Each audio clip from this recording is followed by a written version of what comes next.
안녕하세요, 장사의 법칙입니다. 오늘은 직원관리 노하우에 대해서 좀 말씀드려보겠습니다. 제가 요식업에 발을 들여놓을 때 주방 기술을 배워야 되겠다고 생각해 본 적이 한 번도 없어요. 당연히 변명이겠지만 제가 좀 늦은 나이에 요식업에 입문하기도 했고 이런저런 이유와 핑계로 배우지 않고도 잘할 수 있을 것 같아서 시작을 했어요. 그까이 거 뭐 주방장 두면 되지라고 말을 합니다만 사실은 사장님들도 주방 일을 배워야 무조건 유리합니다. 백종원, 이연복 씨가 다 돼야 돼요. 사장님이 주방 기술이 없으면 직원들을 다루기 힘들 때가 많습니다.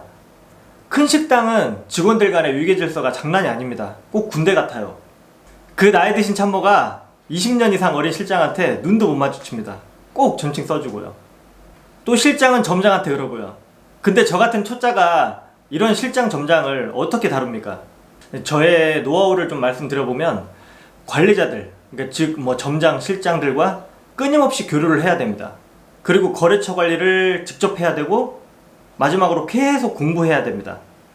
관리자들과의 교류는 저 같은 경우는 고기 발굴하다 보면 손님상에 내기 어려운 이제 고기 조각 같은 게 많이 나오거든요. 이제 빠시라고 하는데 다행히 점장 실장이 술을 좋아해서 저는 일주일에 두세 번 이상 바쁜 날은 바쁘니까 또 한가한 날은 대책회의 겸 해서 매일 한잔 하자고 합니다.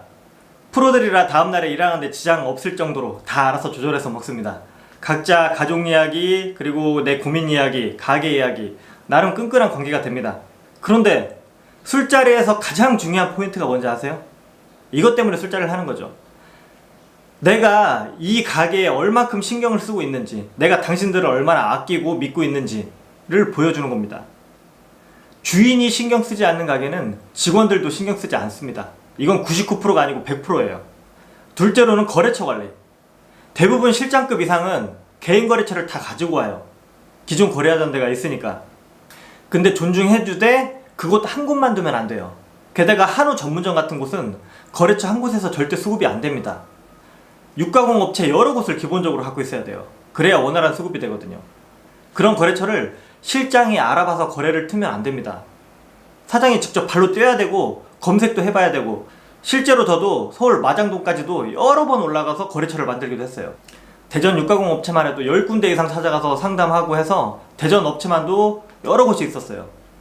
이런 거래처를 사장이 쥐고 있으면 그만큼 직원들이 꼼수를 부릴 확률이 적어집니다. 그리고 마지막으로 공부해야 돼요. 한우에 대해 관심도 없고 지식도 없으면 안 돼요. 발굴하고 이렇게 세팅하고 이런 거는 요리사들이 더 잘하겠죠. 그런데 상식은 더 많이 알고 있어야 돼요. 그게 불가능하지 않습니다. 제가 다음 편에는 재밌는 제가 한우에 대해서 알고 있는 상식 이야기도 한번 해보겠습니다. 자, 이렇게 직원과의 교류, 거래처 관리, 공부하기, 이 세 가지만 하시면 크게 문제될 게 없습니다. 그냥 승질나면 잘라버리세요. 굉장히 쉽죠? 그러나 직원 관리는 항상 굉장히 어렵습니다. 자, 그냥 들을만 하셨으면 구독, 좋아요 눌러주시고요. 대한민국에 장사하시는 모든 자영업자분들 진심으로 응원합니다. 화이팅!